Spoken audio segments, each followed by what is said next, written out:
Well, the consequences of that sad milestone are being felt immediately in New York City, where public schools decided to halt in-classroom teaching as of Thursday. Mayor Bill de Blasio announced the news after the positive rate of coronavirus infections rose to a 7-day average of 3%, which means children will now be offered remote learning instead. Our correspondent in New York, Jessica Le Masurier, tells us more.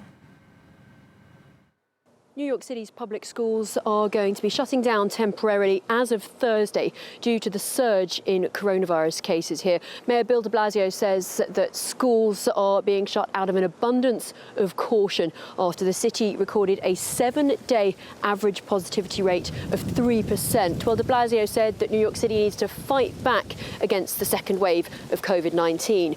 The school's chancellor has said that closure will be temporary, but it's not yet clear when schools are going to be able to reopen. This is perhaps the most significant setback for New York's recovery since the spring, when New York was really the epicenter of the pandemic across the world.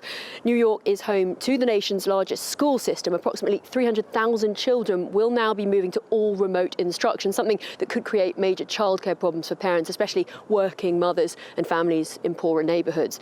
Virus transmission in city schools has remained low since they reopened. Governor Cuomo told reporters in a recent call that he does not believe that the problem is really coming from the schools. He said it's coming from the bars, the restaurants, the gyms, and what he called the living room family spread.